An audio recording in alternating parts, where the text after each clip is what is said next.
Dios les bendiga. Un gusto nuevamente estar con ustedes.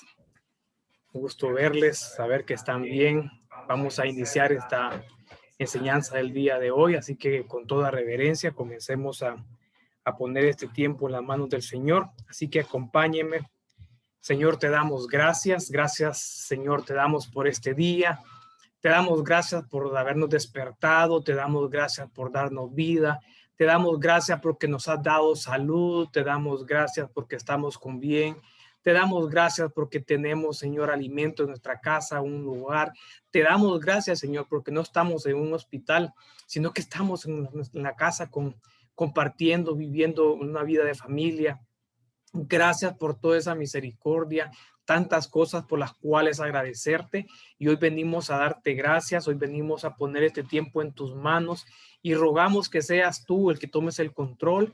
Declaramos que somos personas que estamos bajo cobertura, reconocemos autoridad y desde ya, Señor, declaramos que este es el tiempo tuyo, Espíritu Santo. Ven y toma tú el control, toma el control de la red, toma el control de cada uno de los hermanos. Señor, si hay algún corazón que esté angustiado, preocupado en este momento, Señor, colócalo. Toma esa preocupación, toma esa angustia y dale paz para que pueda convertirse ese corazón en una tierra fructífera, que la palabra pueda llegar ahí y que pueda dar frutos al 100 por 1. Desde ya te rogamos igual que mientras esté, Señor, dando esta palabra, les pueda dar el denuedo a cada uno que va a compartir. Puedas tú también en el mismo instante, Señor, que la palabra está llegando, pueda haber ocurrir milagros, que sanidades puedan llegar, que transformaciones en el corazón puedan llegar, que durezas de corazón puedan ser rotas, Señor, en el nombre de Jesús. Te damos gracias y ponemos el tiempo en tus manos. Desde ya declaramos, Espíritu Santo, que eres tú el Señor de este tiempo, que eres tú el que nos guía. Danos esas palabras, que no sean nuestros pensamientos, sino que sean tus pensamientos, el mensaje que tú quieres transmitir a cada uno de las personas que van a escucharlo. Desde ya ponemos este tiempo en tus manos y te damos gracias, Señor. Gracias, Padre, gracias, Hijo, y gracias, Espíritu Santo. Amén, amén y amén. Siempre es un gusto, realmente es un bonito privilegio el estar con ustedes. Realmente somos muy bendecidos de haberlos conocido, de estar en la familia de escribas.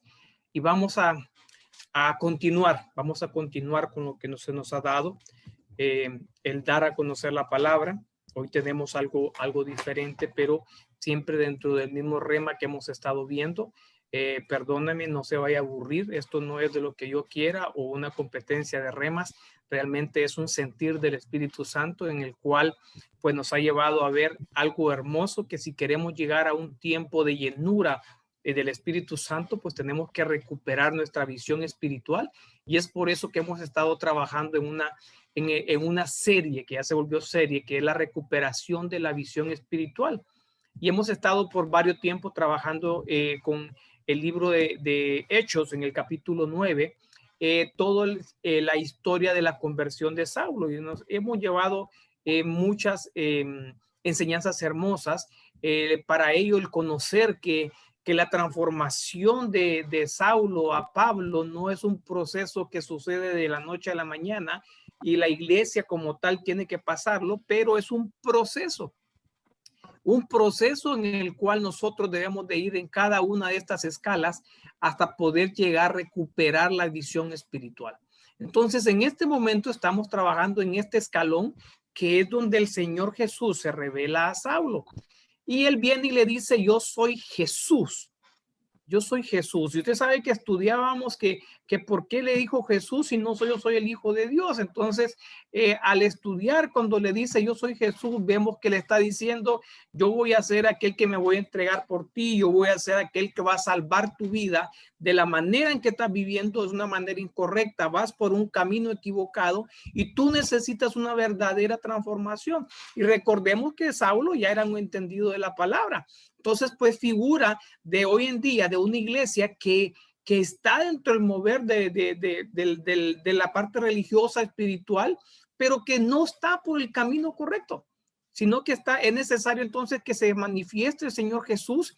Jesús es oficio, salvando, rescatando, entregándose Él y venir tal vez a liberarnos y a salvarnos, a ayudarnos del camino en que llevamos tal vez equivocado y volvernos a la senda correcta. Entonces, en la última clase estudiábamos que un versículo muy conocido, el Juan 14:6, que dice que yo soy el camino, la verdad y la vida, y realmente conocidísimo, pero con una profundidad muy, muy hermosa. Y estudiábamos lo que era el camino, estudiábamos que lo que era la verdad, y hablábamos de que la verdad solamente se va a obtener con una comunión en el Espíritu Santo. Hablábamos que el camino es el Señor Jesucristo y que la verdad es solo la vamos a obtener y solo se nos va a revelar cuando mantengamos una comunión con el Espíritu Santo, pero que también nos dice que es la vida. Entonces nos habla de que como hijos de Dios, como personas que hemos sido seleccionadas para ser hijos de Dios, tenemos que estar en esta senda de vida que es la que marca el Señor Jesucristo, y que tenemos que llevar un camino auténtico, genuino y real, y que solo lo vamos a hacer cuando entendemos la labor del Señor Jesús y cuando entendemos la labor del Espíritu Santo, y que esto nos va a llevar a una vida sobrenatural, aún aquí en la tierra. Sabemos que como iglesia hemos enseñado y predicado de una vida sobrenatural en la eternidad, pero también los diccionarios nos enseñan que nosotros como hijos de Dios podemos vivir una vida sobrenatural aquí en la tierra. Es por eso que nosotros hemos comenzado a ver cómo realmente debemos de vivir. Yo no sé la manera en que usted está viviendo. Yo lo miro acá a usted por Zoom, hablamos por WhatsApp o por teléfono, pero no sé realmente cómo debe de vivir. Y de eso se trata estos días. Y yo le decía a uno de los escribas, si nosotros logramos captar estos temas, si nosotros logramos entender cómo dice la Biblia que debemos de vivir, entonces nuestra vida va a ser transformada y nuestra vida va a ser cambiada. Es por eso que este día vamos a comenzar a ver varios subtemas de cómo dice la Biblia que debemos de vivir esa vida sobrenatural. Para ello le voy a dar el tiempo a William. William va a desarrollar la primera parte del tema. Bendiciones, hermano.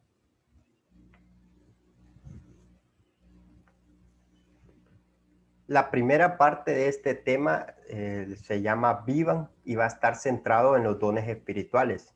Entonces, vamos a leer un verso para reforzar este punto. Dice 1 Corintios 12:1. Con relación a los dones espirituales, no quiero, hermanos, que ustedes vivan en la ignorancia. Entonces me llama la atención acá porque dice esta versión LPD, dice que no quiere que nosotros vivamos en ignorancia. Por lo tanto, debemos vivir en conocimiento. ¿Y de qué? ¿Conocimiento de qué? En este punto nosotros lo que podemos ver es que se refiere a los dones espirituales. Y por lo tanto vamos a hablar de uno de los 12 dones espirituales que existen, porque son bastantes, pero nos vamos a centrar en uno, que es la profecía. Bien, en la versión Arca Fernández dice, en cuanto a la cuestión de los dones del Espíritu, no quiero, hermanos, que andéis a oscuras. O sea que nosotros podemos andar en ignorancia, podemos vivir en ignorancia en cuanto al conocimiento de los dones espirituales que nos habla de esa vida sobrenatural, o también podemos andar, según esta versión Arca Fernández, a oscuras. O sea, imagínense, en tinieblas, cuando pudiéramos andar en luz. ¿Cómo nos llenaríamos de luz? Conociendo acerca de los dones del Espíritu. La versión española dice, en la cuestión de los fenómenos espirituales, no quiero que sigan en la ignorancia. Nuevamente hace énfasis en que nosotros podemos desconocer, y si desconocemos nos volvemos ignorantes, en este caso de los dones espirituales. Y vea cómo lo llama esta versión, dice la versión Choca, dice que los fenómenos espirituales, hablándonos de esa sobrenaturalidad que traen los dones del Espíritu. La versión amplificada dice, ahora sobre los dones espirituales, y vea lo que dice, las dotes especiales de energía sobrenatural. Imagínense lo que Dios nos regala con los dones espirituales. Dice esta versión que son los dotes especiales de energía sobrenatural. Y luego sigue diciendo el apóstol Pablo en esta epístola a los Corintios, dice, hermanos, no quiero que estén mal informados, o sea que podemos estar a oscuras, podemos seguir en la ignorancia, podemos estar mal informados y por lo tanto no conocer la profundidad que tienen los dones espirituales. Interesante, ¿verdad? Porque entonces, si nosotros no tomamos el conocimiento acerca de los dones espirituales, ¿que de dónde tenemos que extraer el conocimiento? De la palabra de Dios. Si no lo tomamos, entonces vamos a vivir a oscuras, en la ignorancia o mal informados, que no sería una correcta manera de vivir.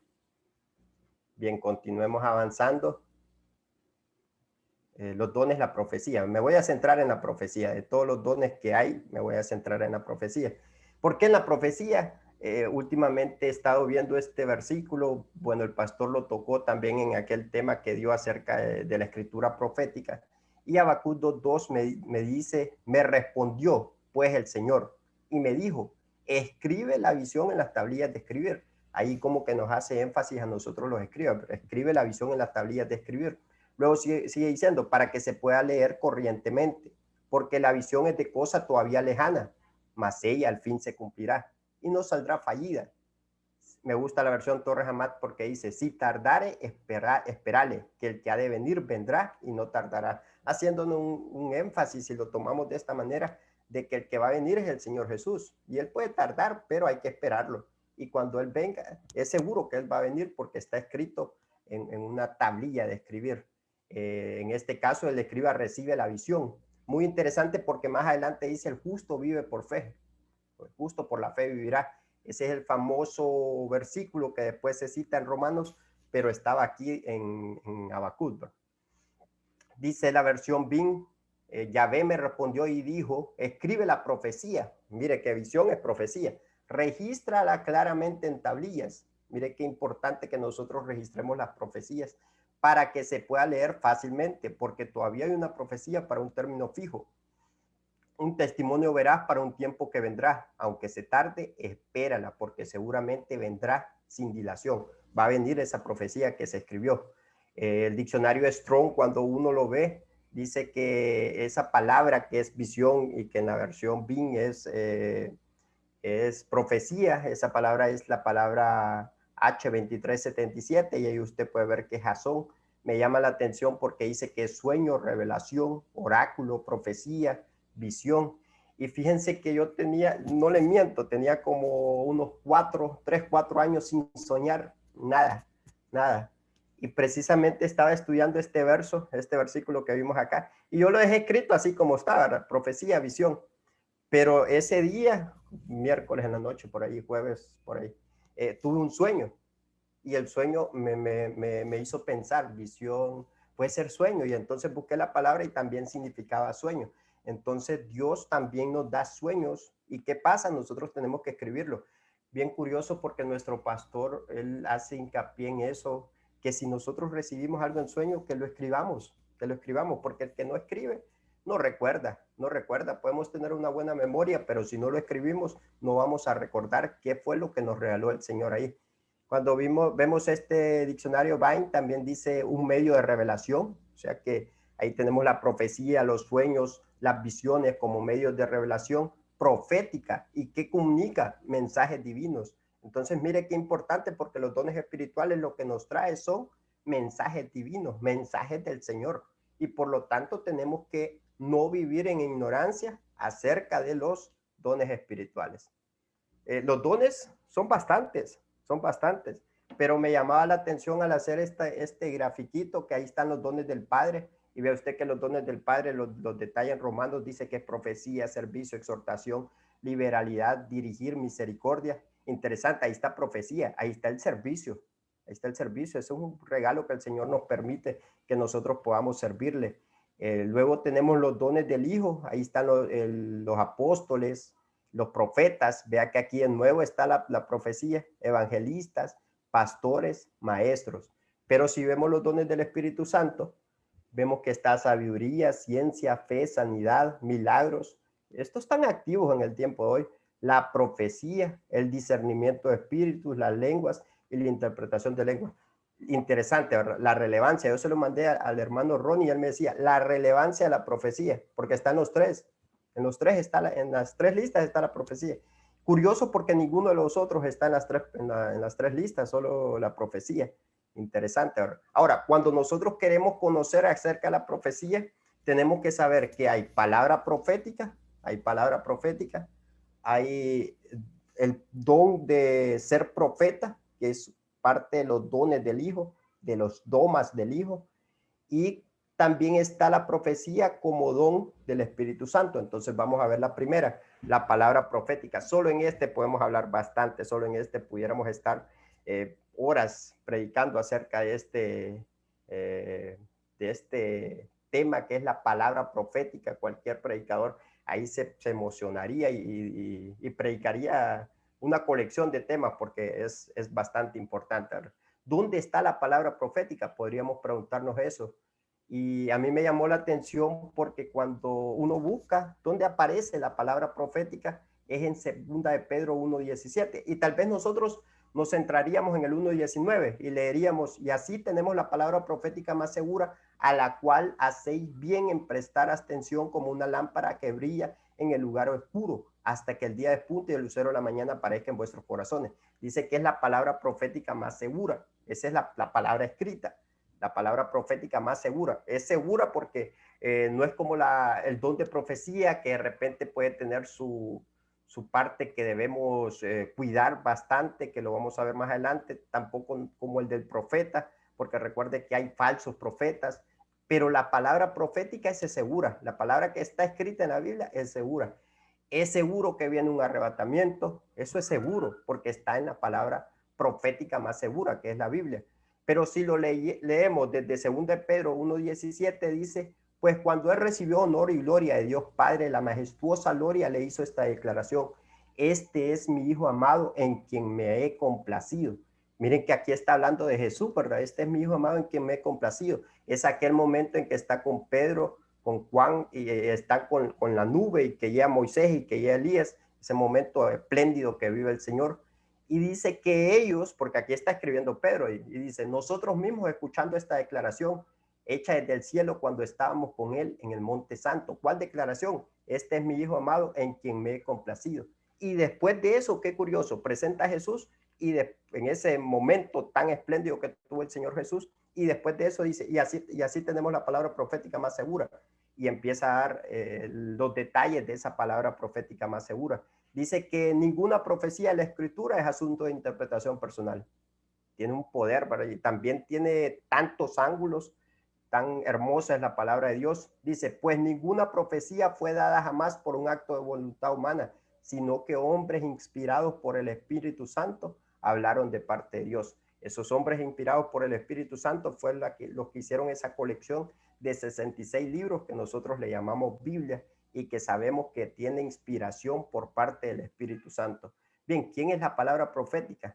No puse qué, note que no puse qué, porque cuando uno ve ese momento que relata el libro de Pedro, primera de Pedro, uno ve que en Lucas 9:29 dice, mientras oraba su rostro se transformó y su ropa se tornó blanca y radiante, y aparecieron dos personajes. Vea qué personajes: Moisés y Elías, que conversaban con Jesús, hablaban de la partida de Jesús, del éxodo de Jesús.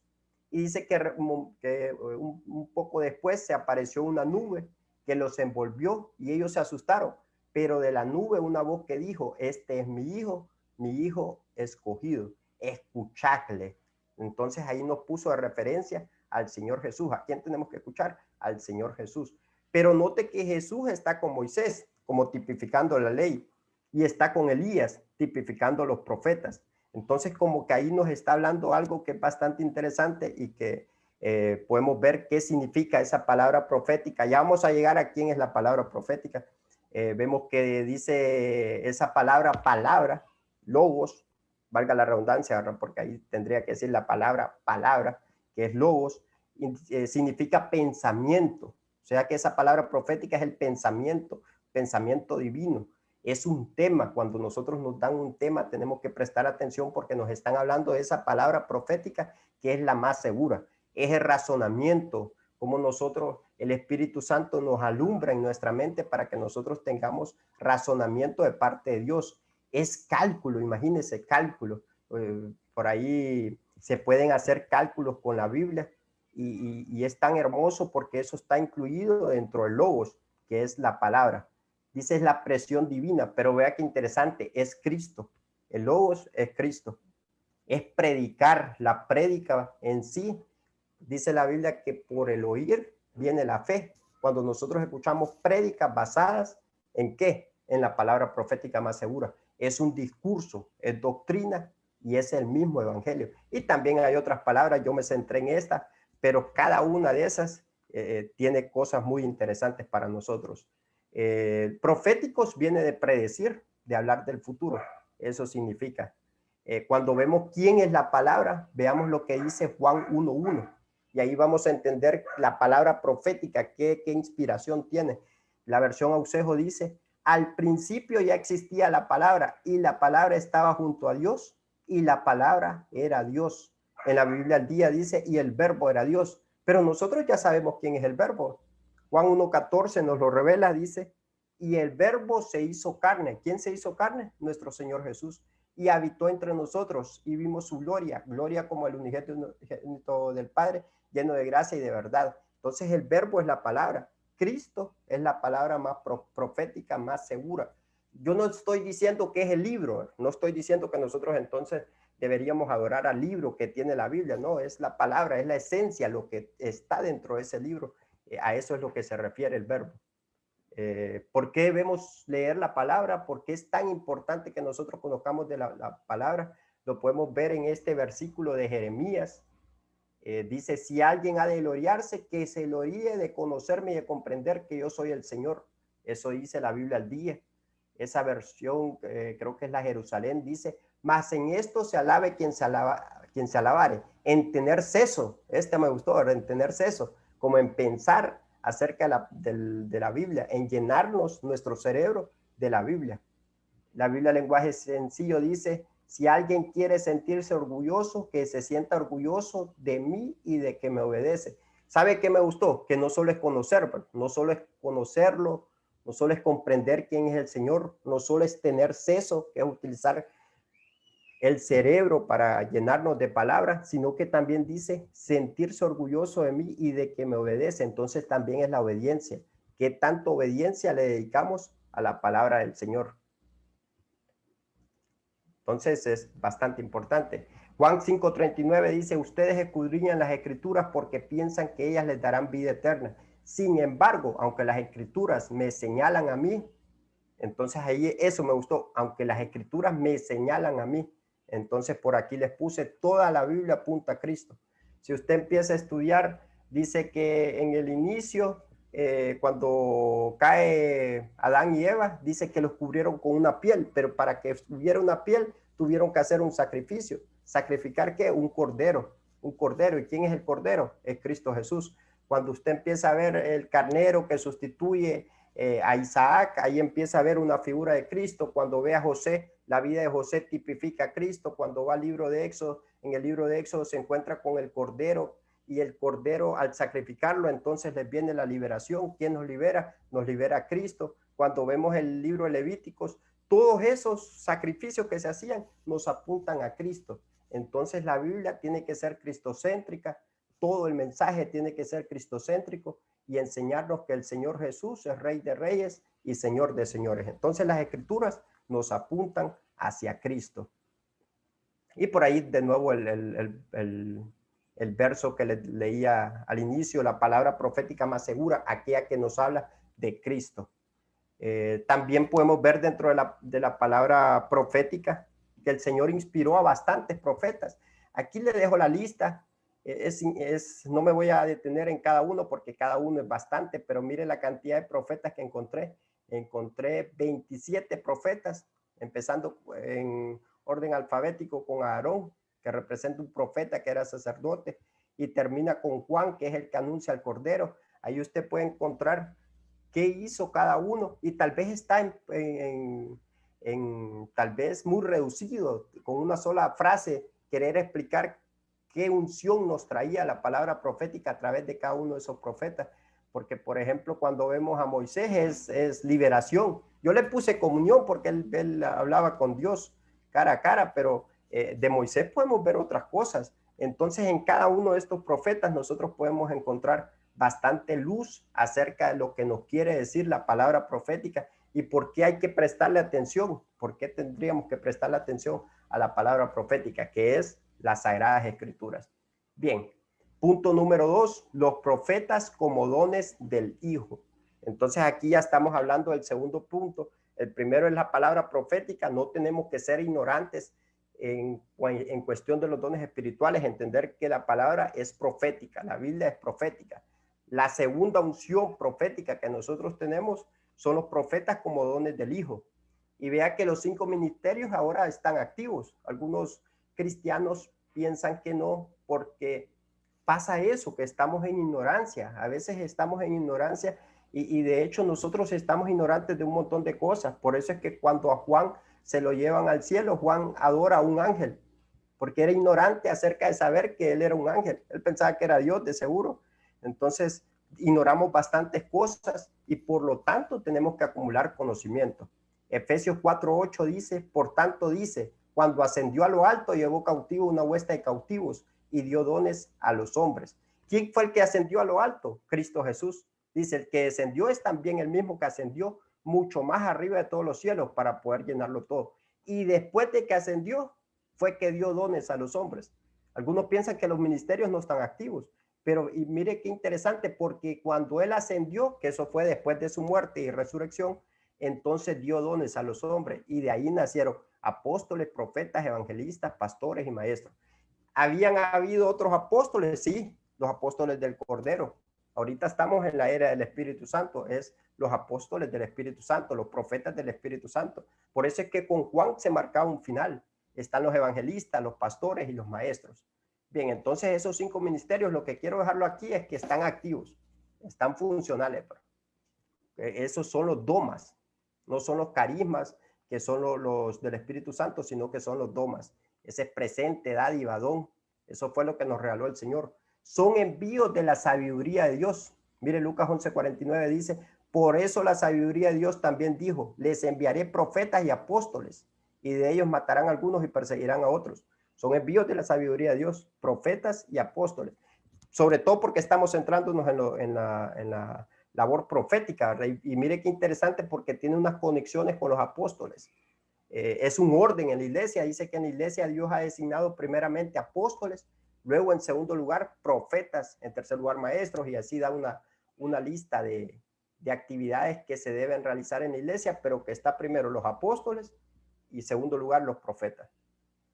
También el fundamento sobre la piedra angular, me gustó esta imagen.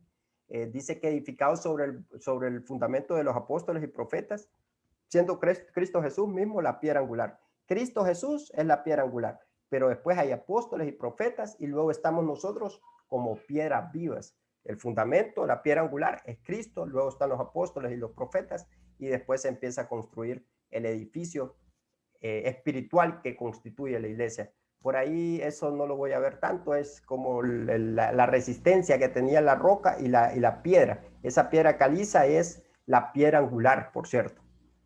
Nueva revelación, los apóstoles y profetas del Espíritu. Dice Efesios 3:5, que en otras generaciones no se dio a conocer a los hijos de los hombres, como ahora ha sido revelado a sus santos apóstoles y profetas por el Espíritu. En otras generaciones no tuvieron la revelación que nosotros tenemos, pero dice que ahora sí lo tenemos y que eso ha sido revelado a los apóstoles y a los profetas. ¿De quién? Del Espíritu Santo. Último punto, ¿verdad? Ya se me está acabando el tiempo. Profecía como don del Espíritu. La relevancia de la profecía, lo que estábamos hablando de que es importantísima la profecía, es relevante, dice 1 Corintios 14:1, que los capacite de manera especial para hablar de parte de Dios. Entonces nosotros tenemos que buscar, dice que eso hay que pedírselo al Espíritu Santo, que nos capacite de manera especial para hablar de parte de Dios.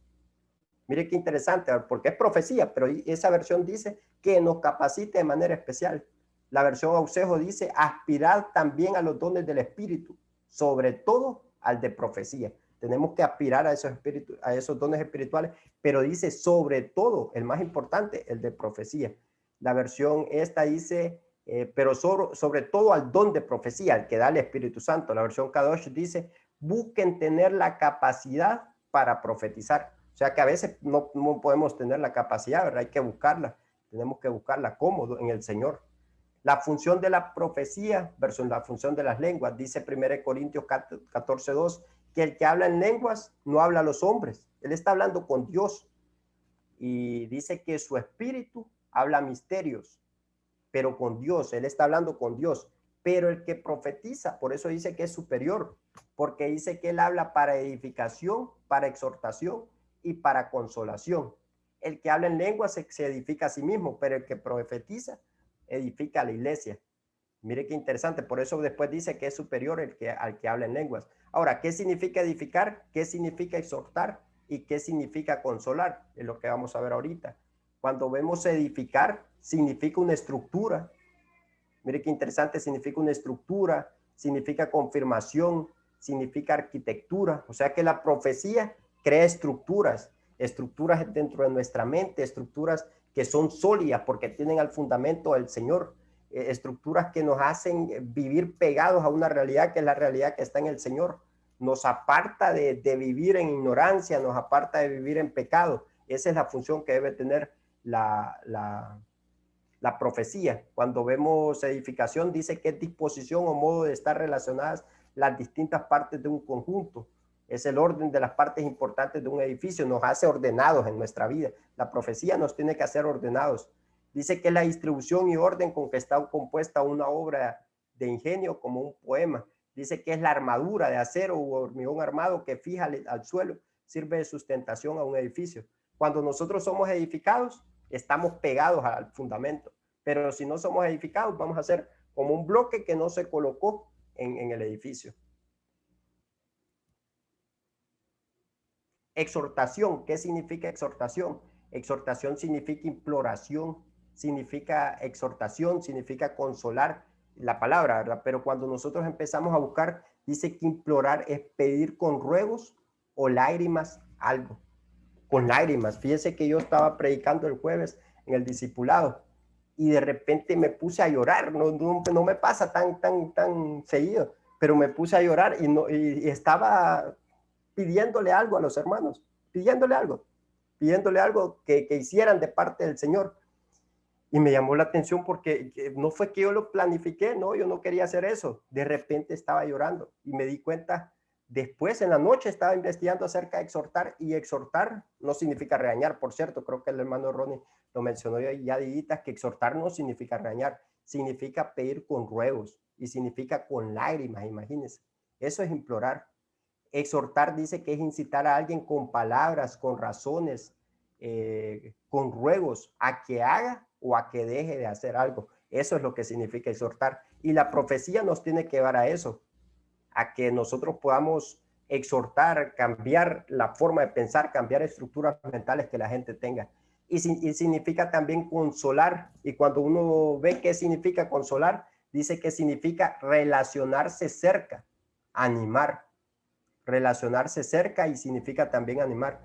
Yo decía, relacionarse cerca ¿de quién? Del Espíritu Santo. La profecía nos tiene que llevar a tener una comunión con el Espíritu Santo. Voy más rápido. El don de profecía también es una señal a los creyentes. Dice que el don de expresarse en un lenguaje misterioso tiene carácter de signo. Es una señal, el don de lengua, pero no para los creyentes, sino para los que no creen. Pero dice que el don de hablar de parte de Dios, ese no es para los que no creen, sino para los creyentes. El profetizar es para nosotros los creyentes. ¿Por qué? Porque nos instruye. Dice que instruye a los fieles. La profecía nos debe instruir, nos debe enseñar a hacer las cosas. El don de las lenguas dice que es una señal no para los fieles, es para los incrédulos. Pero yo decía, pero el don de lenguas, los incrédulos ni lo entienden, ni saben por qué haríamos eso. El de profecía sí, ¿verdad? Pero es que señal no quiere decir qué es lo que nos va a llamar de parte del Señor. Mire qué interesante. Por ejemplo, el don de lenguas a los incrédulos les va a parecer una tontería. Así como les digo, eso les va a parecer.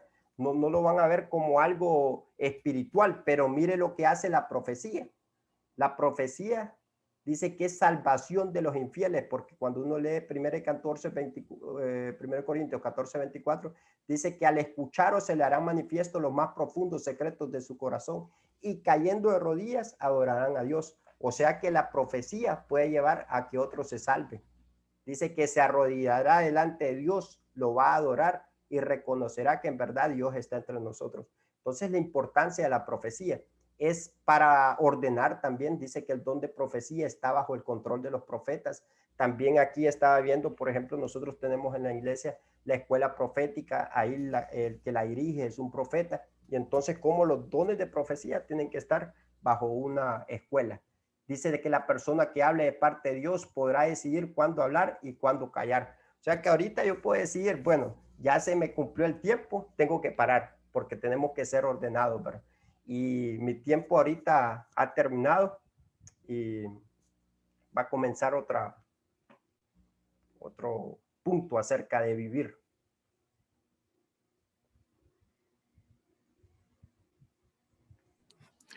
Bueno, muy bonito el rema, la parte de cómo vivir y lo importante de ver si estamos viviendo en ignorancia o en entendimiento. Y mire, me gustó esto y perdónenme que vamos tal vez a romper un poco el orden que teníamos, pero quiero mostrarles algo que encontraba cuando William estaba hablando, y es, lo escribí tal como yo lo escribo. Perdónenme, está en Word, pero así es como yo realmente trabajo. El hecho de estar en ignorancia, mire usted lo que puede afectar, porque William les hablaba sobre los dones espirituales y realmente es hermoso porque los dones ahí están, pero muchas veces los ignoramos. Pero mire qué otras áreas puede también estar afectando y nosotros ignoramos al respecto. Mire, la primera, Efesios 4:18. Su inteligencia ha quedado envuelta en tinieblas y se han apartado de la vida de Dios debido a su ignorancia.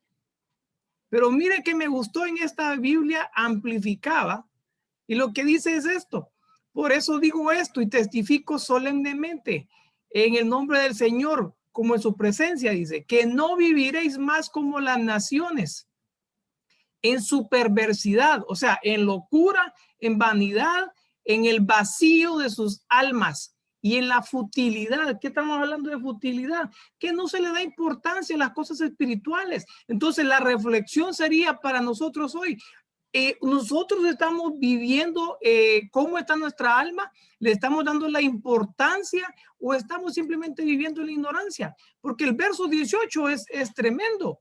Su entendimiento moral se oscurece y su razonamiento se nubla. Están alineados, dice, alejados, autodesterrados. Mire cómo es una persona que está viviendo en la ignorancia de la vida de Dios, sin participar en ella. Esto es por la ignorancia, mire, pero mire que remarca la falta de conocimiento. Entonces, ¿qué quiero dejarle? Importante que usted continúe leyendo a diario lo que se ha colocado. ¿Por qué? Porque eso lo va a sacar a usted de la ignorancia. Y mire, y percepción. Y me gustaba esto, y de la ceguera voluntaria. O sea que muchos podemos estar en una ceguera voluntaria. ¿Por qué? Porque no hemos querido disciplinarnos en la búsqueda, en el conocimiento, que está profundamente arraigada en ellos, debido a su dureza de corazón. Y esto es tremendo. Y esto es necesario verlo más de cerca, porque entonces, si nosotros comenzamos a dejar de estudiar, comenzamos a dejar de ver las cosas, va a venir en nosotros una ignorancia y va a venir, ¿y debido a qué? A que ya se está formando una dureza de corazón. Entonces, esto nos llevaría a otra cosa. ¿Cómo está nuestro corazón? Mire qué importante de que usted continúe estudiando. El verso 19, y esto es algo que le sucede a la iglesia. En su apatía espiritual se han vuelto insensibles. Hay una apatía espiritual, no queremos leer, no queremos estudiar, no queremos orar, no queremos meditar, no queremos nada. Y lo tremendo es que si nosotros dejamos pasar, ¿sabe qué va a suceder? Vamos a caer en la imprudencia y mire, vamos a ser presa de la sensualidad desenfrenada. O sea, hay consecuencias. Es por eso que yo le recalco, no podemos seguir viviendo en la ignorancia. Necesitamos el conocimiento. Y mire otro aspecto por ahí rapidito, porque yo no iba a participar. Marcos 12:23. Los saduceos venían y decían, preguntándole al Señor, alguien que se ha casado tantas veces, ¿con quién cuando llegue la resurrección con quién va a ser esposa? Entonces, ¿por qué hablaban así? Muchas veces nosotros podemos estar hablando de la misma manera, pero ¿por qué? Porque no entendemos. Son, mire, ignorantes, tanto en lo que se refiere a la Tanaj como en el poder de Dios. Estoy hablando de esta Biblia. Le hago una pregunta a usted como escriba. ¿Usted sabe lo que es Tanaj? Mire esta versión. No solo voy a decir, investíguelo. Mire la Biblia antigua, porque no conocéis debidamente las escrituras. La lectura te va a llevar al conocimiento. Pero mire qué más. ¿Acaso no saben lo que dicen las escrituras? Yo sabe que me figuraba ahorita. ¿Acaso no tienen tantas Biblias en su escritorio que no pueden leerla? Entonces se quiere disciplina. Mire, ¿por qué son tan ignorantes del Tanaj? ¿Por qué son tan ignorantes de las escrituras? Muy equivocados al no conocer las escrituras. Pero miren la Biblia actual. Ustedes están equivocados, no saben lo que dice la Biblia. Entonces, algo importante que tenemos que entender es que cómo estamos viviendo, y analícese usted cómo estamos viviendo. Si estamos viviendo en entendimiento, en conocimiento, o si estamos viviendo en ignorancia. Porque otro punto, y quiero avanzar porque tengo que dar el tiempo a alguien más. Mire Corintios 6:19. ¿O ignoráis que vuestro cuerpo es el templo del Espíritu Santo? Y me quebró. Este versículo me quebró. Porque nosotros como iglesia muchas veces ignoramos que somos el templo del Espíritu Santo. Y mire esta Biblia amplificada. ¿Qué dice? ¿No sabéis que vuestro cuerpo es el templo, el mismo santuario del Espíritu que vive dentro de vosotros, a quien habéis recibido como un regalo? Colóquese usted en la posición de que usted le regala un regalo a alguien, y de repente usted con el tiempo vuelve a esa casa y ese regalo usted lo mira tirado debajo de la cama o lo mira tirado en el basurero. ¿Cómo usted se sentiría? ¿Verdad que no le volvería a dar otro regalo? Imagínese, el Señor nos ha dado un regalo tan hermoso como lo es el Espíritu Santo. Pero ¿sabe cuál es algo de la ignorancia en que muchas veces la iglesia está viviendo? En que cree, yo hago lo que quiera con mi cuerpo porque mi cuerpo es mío. Y no es así. Mire, no es tuyo. El cuerpo no es tuyo. Fuiste comprado por un precio precioso, pagado y hecho suyo. Entonces, mire, y esto me tocaba. Honra a Dios y dale gloria a tu cuerpo. Escúchelo ahí.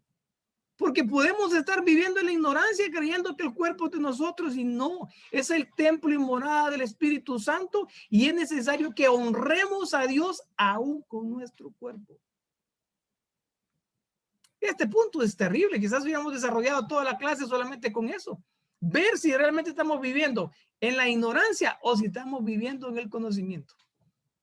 Al final vamos a ver lo que es el Taná, la Torah y todo eso. ¿Está bien? Voy a darle el tiempo a alguien más, hermana Bessie, no sé si está lista por ahí. Vamos a darle el tiempo para que avance con la segunda. Recuerde que el rema es cómo estamos viviendo, pero cómo dice la Biblia que debemos vivir. Y en el punto número 1 miramos que no podemos vivir en ignorancia. Hermana Bessie, tu tiempo. Amén.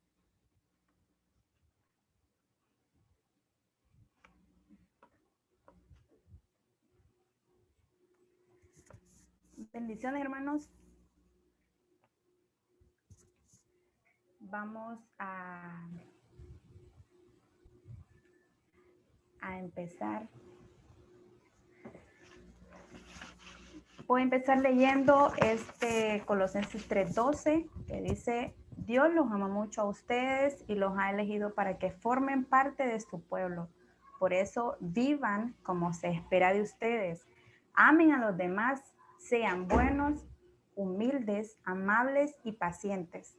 Esto nos dice la traducción del lenguaje actual.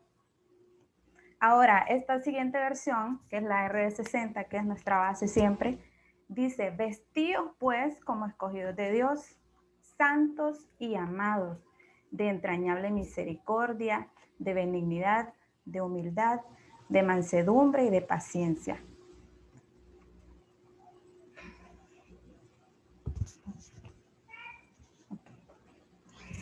Tomando estos pasajes, quisiera hablar yo de vivir como escogidos de Dios.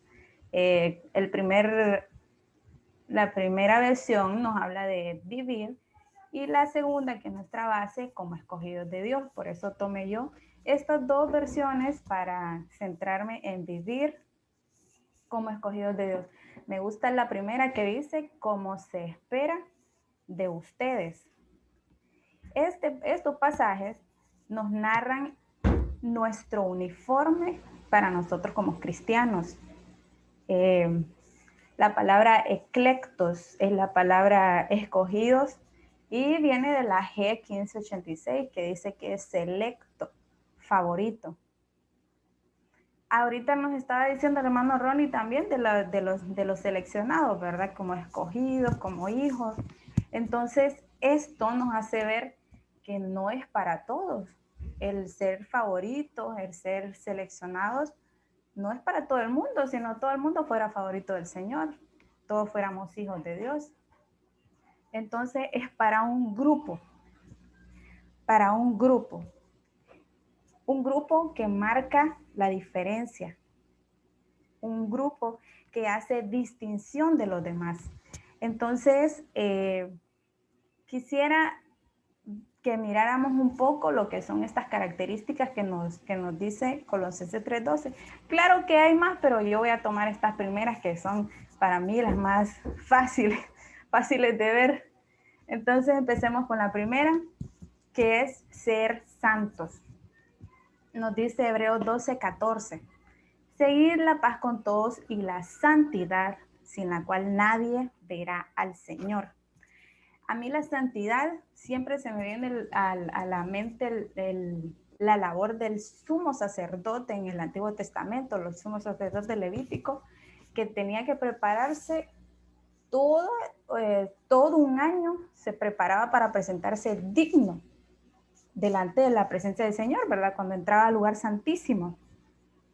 Ahora, eso en el Antiguo Testamento, pero ahora nosotros tenemos libre acceso a la presencia del Señor, cuanto más entonces nos tenemos que santificar cada día. Ese es un fruto también del Espíritu, la santidad, lo que nos indica que eso forma parte de nosotros. Estaba escuchando yo en una prédica de nuestra pastora y ella decía, la santidad no es algo que tiene que forzarse, o sea, no es algo que, tengo que ser santo, la santidad no, es algo que ya en nosotros se tiene que dar de manera natural, o sea, forma parte de nuestra personalidad. La santidad es algo en nosotros ya natural porque tenemos al Espíritu Santo, como decía el hermano Ronnie, no olvidar que nosotros ya no somos nosotros, sino le pertenecemos al Espíritu Santo. Entonces no es la vida nuestra a través del Espíritu, no, es la vida del Espíritu a través de nosotros, ¿verdad? El segundo punto es amados. Dice Romanos 12:9. No permitas que el amor sea una simple apariencia externa. Retírate de lo que es malvado y sujétate a lo que es bueno. Esto nos dice esta versión Kadosh, que no sea aparentado el amor en nosotros, que sea algo real, que el amor que nosotros mostremos a los demás, porque este pasaje se centra en nosotros hacia los demás, ¿verdad? No es nuestra relación hacia Dios, sino hacia el hermano, hacia los demás. Entonces, que nuestro amor no sea algo fingido, que sea sin apariencia, que sea algo real, porque a fin de cuentas, nosotros al hombre lo podemos engañar. ¿Sonreímos cuando estamos tristes? Sí, podemos sonreír cuando estamos tristes. Tenemos casi el efecto payaso. nos maquillamos la cara, pero por dentro estamos destrozados. Pero en el Señor todo es diferente porque el Señor mira a través de nosotros. Entonces, ¿qué tipo de amor estamos dando? ¿Un amor fingido o un amor real? Eso lo sabemos nosotros y el Señor. Entonces, que en nosotros sepamos que lo que estamos dando es un amor real y no una simple apariencia hacia nuestros hermanos. El tercer punto es ser misericordioso. Dice Lucas 6:36, sed pues misericordiosos, como también vuestro Padre es misericordioso. Y eso todos lo sabemos, ¿verdad? La misericordia que tiene el Señor con nosotros cada vez que fallamos, cada vez que nos desanimamos, cada vez que caemos y Él nos levanta, la gran misericordia que el Señor tiene es la misma que nosotros tenemos que mostrar. Y esto nos trae a aquel pasaje del samaritano, que fue el único que se acercó a aquel hombre que estaba golpeado, que estaba lastimado, que estaba tirado en el suelo, tal vez estaba todo sucio. Y dice el texto que pasó un sacerdote y pasó de lejos, pasó un levita y también ni lo quiso ver, mas él se acercó. Esa actitud de compasión es la que nosotros tenemos que tener hacia los demás. Muchas veces miramos en el chat tanta necesidad de oración. ¿Cuánta compasión nosotros estamos mostrando al tomarnos un ratito y orar por esa necesidad de ese hermano? También ahí mostramos misericordia. El cuarto punto es la benignidad. Dice Gálatas 5:22, mas el fruto del Espíritu es amor, gozo, paz, paciencia, benignidad, bondad, fe. Esto nos dice la RD60, ¿verdad? Entonces la benignidad está contado como ¿qué? Como un fruto del Espíritu, un fruto que debe de estar en nosotros. Aquí te muestro que dice en latín que benignidad significa bene, que es bueno, y genus, que es nacido. Esto quiere decir nacido para lo bueno. ¿Cuándo nacimos para lo bueno nosotros? Cuando está el Espíritu de nosotros, porque es un fruto del Espíritu. Si nosotros nacimos del Espíritu, hemos nacido para lo bueno. Entonces, que en nosotros estén esas cosas buenas que tenemos que hacer. Incluso dice la Biblia que el que sabe hacer lo bueno y no lo hace, se le cuenta por pecado. ¿Por qué? Porque nosotros ya sabemos lo que es bueno, porque para eso nacimos, para hacer lo bueno. El siguiente punto es ser humildes. Nos dice Salmos 149:4, porque Jehová toma contentamiento con su pueblo, hermoseará a los humildes con salud. Esto nos dice la RB 1862. Me llamaba mucho la atención porque dice que Dios hermoseará a los que son humildes con salud. La salud en estos tiempos para mí es algo que todos anhelamos. Todo el mundo anhela estar sano en este tiempo. Entonces, esa es una bendición, diría yo, una de las muchas bendiciones que Dios da a nosotros al ser humildes. El diccionario Larousse dice que humilde es rebajarse voluntariamente. Para mí esto de rebajarse voluntariamente es, por ejemplo, saber agachar nuestra cabeza cuando somos reprendidos, por ejemplo, y no ponernos, como decía nuestra pastora, todos brincones, sino aceptar una reprensión, aceptar una disciplina. No todos aceptan una disciplina, pero la humildad que hay en nosotros, porque el Espíritu Santo nos la ha dado, es la que nos permite poder rebajarnos. Y no rebajarnos en el término, se rebajó, no, rebajarnos voluntariamente. Es decir, que en nosotros tener esa actitud de ser humildes. El sexto punto es ser mansos, perdón, no mensos. Mateo 5:5 dice, dichosos los sometidos, porque esos van a heredar la tierra. Esta palabra sometidos es una palabra paralela a ser manso. Yo lo busqué en varias versiones y esta NB nos dice sometidos, porque las personas normales nos dicen que debemos ser mansos. Ahora, la Biblia también nos llama a que tenemos que someternos. ¿A quién nos debemos de someter? Dice Santiago 4:7, que nos debemos de someter a Dios. Claro, porque es nuestra autoridad suprema, ¿verdad? La autoridad de Dios está sobre nosotros y a Él es que nos tenemos que someter de primero. Después dice Efesios 5:21, someteos unos a otros. Esto es difícil, es cardíaco, como dice el apóstol Sergio, someterse unos a otros. Por ejemplo, cuando nuestra autoridad es relevada, nos sometemos a esa autoridad. Cuando nuestro coordinador nos da una orden y no nos parece, nos sometemos a esa autoridad. Nos sometemos a esa autoridad que nos está dando esa orden para cumplirla. Eso nos llama Efesios 5:21, someteos unos a otros. Y Primera de Pedro nos dice, por causa del Señor. Mire bien, por causa del Señor, someteos a toda institución humana. Otras versiones dicen a toda autoridad puesta en la tierra por el Señor, ¿verdad? Entonces, no es que porque me cae bien, no, es por causa del Señor. Porque estas cosas no son porque a mí me nace hacerlas, es porque el Señor me lo pide, es porque esa es nuestra vestidura, es porque esa es nuestra vestidura como cristianos, es porque con eso marcamos la diferencia entre muchas personas. El séptimo punto, para ir terminando, es ser pacientes. Claro que hay el texto sigue diciendo otra, ¿verdad? Pero yo tomé solo estas primeras.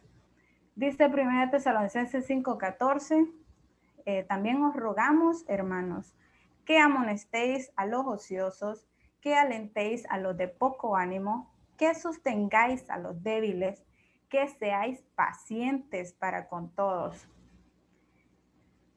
Hay una palabra paralela a esta que es a la palabra paciencia, que es longanimidad. Es una palabra que yo no entendía realmente, pero significa largura de ánimo. ¿Cuál es el ánimo que tenemos que tener? El ánimo que el Señor pone en nosotros, el buen ánimo, porque dice la Biblia nos llama a no ser de doble ánimo, sino mantenernos. Incluso la largura de ánimo la tenemos que tener hasta para esperar el cumplimiento de una promesa. Ahí nosotros somos pacientes. Ahí tenemos esa largura de ánimo. También otra cosa, dice esta palabra bíblica, este es un comentario que encontré. Dice, esta palabra bíblica describe la disposición de no perder la paciencia con otros, aunque sean difíciles de soportar. Porque sí, cada quien es diferente, cada quien tiene un carácter y cada quien es moldeado de manera diferente en el tiempo del Señor. No siempre nos vamos a encontrar con algodones de azúcar, sino que a veces nos topamos con piedra, ¿verdad? Que hay que lijar. Entonces, son difíciles de soportar, pero en eso mostramos nosotros que somos que nos comportamos como el Espíritu quiere que nosotros andemos, con paciencia, con esa largura de ánimo. También no debemos asociar estas palabras a personas débiles, porque un débil no sostiene a un débil. Es un fuerte el que puede sostener a un débil. Es un fuerte el que puede levantar, es un fuerte el que puede aconsejar. Una persona deprimida no puede alentar a alguien. Una persona de poco ánimo no puede alentar a otro. Es una persona que esté fuerte. Por eso estas cualidades son para personas fuertes. Nosotros como hijos de Dios tenemos esta vestidura porque el Señor nos ha dado esa fuerza y esa valentía. Amén.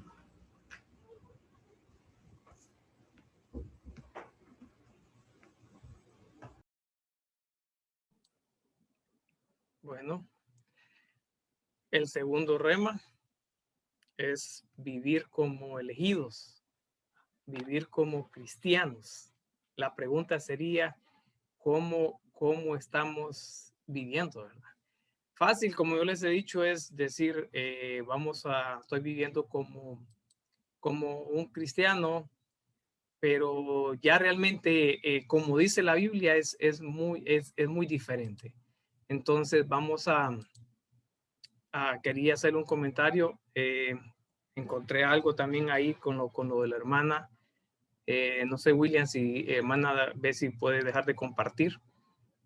Quiero compartirles esto. Creo que hermano Ariel también tenía el tercer lugar, pero vamos a dejarlo, hermano Ariel, para la siguiente clase. Usted va a ser el primero en la siguiente clase por la cuestión del tiempo. Solo quiero en un minuto compartirles esto que encontraba por ahí.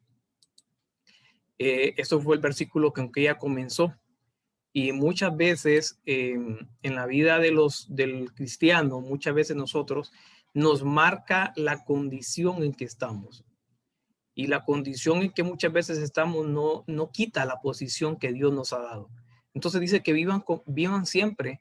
Y mire, esto me llama la atención que dice siempre, no dice de vez en cuando, pero cuando habla de esta palabra, lo que dice es, habla de la implicación, y esto me gustaba y es tremendo porque dice de favorito, una implicación de favorito, habla de escogidos, pero habla también de precioso, habla de preferir en lugar de otra opción. Entonces déjeme decirle algo, usted no es cualquier cosa, no es cualquier persona. Y tal vez está pasando dificultades, pero mire, entienda esto, esta selección hecha, dice, creo que un comentario por ahí, hecha por amor, por bondad de Dios. El Señor lo escogió a usted en lugar de otra persona como su favorito, lo escogió a usted porque miró algo precioso en usted. Mire, hizo una elección especial, entonces usted es especial. Entonces, que la condición en que estemos ahorita no los marque, no los quite nuestra posición y no la quitemos nosotros mismos. Vivamos como esos preciosos, como esos especiales, como esos favoritos de Dios. Entonces, mire, dice esta Biblia que son virtudes cristianas que se deben adquirir. Entonces, vuelvo a lo mismo. Muchas veces creemos que la religión o la espiritualidad es solamente ir a la iglesia, y no, se requiere también un esfuerzo. Entonces, mire, son virtudes que debemos de adquirir. Y mire la Biblia amplificada. Si usted no sabe quién es usted, si usted nunca se ha pensado quién es usted, usted es los propios representantes de Dios escogidos por Él. Los escogió delante de un gran grupo. Usted es especial. Usted es el favorito de Él. Usted es el amado de Él. Pero tiene que venir y forjar todas estas cualidades. Ya no podemos estar viviendo uno sin ignorancia. Ya no podemos estar viviendo como las naciones. Ya no podemos estar viviendo como que si no fuéramos cristianos. Debemos entender cómo debemos de vivir. Y mire, y el último punto es cardíaco, porque dice, con la paciencia, que tiene el poder de soportar lo que venga con buen carácter. Así que sonría, alégrese, anímese. Si ahorita está pasando dificultades, sonría, alégrese, anímese. ¿Sabe por qué? Porque usted es el favorito del Señor. Usted es el elegido. Usted es un precioso para Él. Usted es una elección especial para Él. Y si aún así con esto no logro sacarle una sonrisa, mire lo que el Señor tiene para los favoritos. Mire los favoritos. ¿Sabe quién era un favorito? Hacer.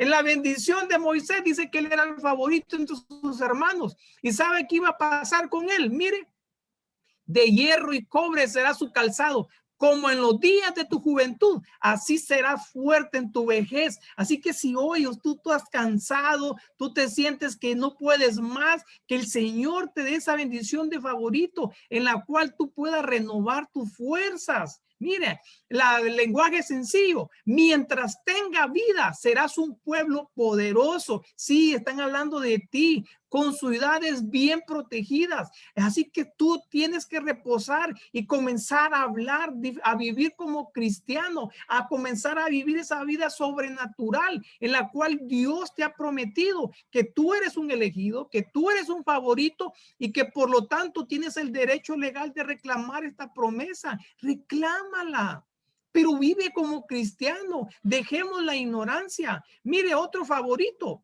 Juan 13:22, favorito. Los discípulos comenzaron a mirarse y había un discípulo que era favorito. Usted sabe quién era Juan. Mire dónde estaba. Así que usted, como favorito, tiene la posibilidad de recostarse en el pecho del Señor. Ya no se sienta solo, ya no se aísle. Acérquese al Señor, recuéstese en el pecho de Él. Es hermoso, vivamos como cristianos. Si Él te eligió de un grupo grande, es porque tú eres precioso para Él. Y mire esto. Y tenemos que estudiar la tribu de Benjamín, favorito del Señor. Habita tranquilo, el Altísimo cuida de él continuamente y él habita entre sus hombros. Ahí está el Señor contigo. Eso eres tú, el favorito del Señor. Así que tenemos que comenzar a vivir como hijos, como cristianos. Tenemos que vivir esa vida sobrenatural en el Señor. Ya no podemos seguir viviendo en ignorancia. Ya no podemos seguir viviendo como medios cristianos que no existen. Tenemos que ser cristianos verdaderos, cristianos genuinos. Así que vamos a cerrar, porque otra vez ya nos pasamos del tiempo. Que el Señor les bendiga, que el Señor guarde sus vidas, que el Señor pueda dejar grabado en sus corazones que ya no podemos vivir en la ignorancia, que hay un entendimiento que debemos buscar. Pero quiero grabar en tu corazón vivir una vida sobrenatural como hijo de Dios, que es lo que eres. Un favorito, un precioso, un elegido, un escogido entre muchos. Tú no eres alguien normal, tú no eres alguien común, tú eres un hijo, pero aprende a vivir. Tienes que dar ese salto a la vida sobrenatural. Comienza a llamar las cosas por tu nombre. Tú eres un hijo, mire, eres un discípulo amado. Recuéstate en el pecho de tu Señor. Eso hacía Juan cuando quería conocer. Él se recostaba en el pecho. Que hoy puedas tener un tiempo de intimidad, que el Espíritu Santo pueda sobrecogerte, que el Espíritu Santo pueda apapacharte, que el Espíritu Santo pueda revelarte toda la verdad, aquella respuesta que tú estás pidiendo. Que el Espíritu Santo pueda grabar en tu corazón que eres un hijo y que puedes vivir en sobrenaturalidad. No solamente esperando la vida eterna. Que el Señor te bendiga, que el Señor te guarde y que el Señor guarde tu familia. Que el espíritu de prudencia caiga sobre ti, que el espíritu, Señor, de revelación, de entendimiento y dominio propio caiga sobre ti. Que de igual manera todos aquellos que están perseverando en la lectura, en el conocimiento de la Biblia, esos versículos a diario, que el Señor renueve sus fuerzas, que el Señor te dé la revelación, que el Señor te dé el entendimiento, que el Señor te dé el dominio, pero que también el Señor te dé el tiempo para continuar leyendo y conociendo de ti. Dios te bendiga, Dios te guarde. Amén y amén.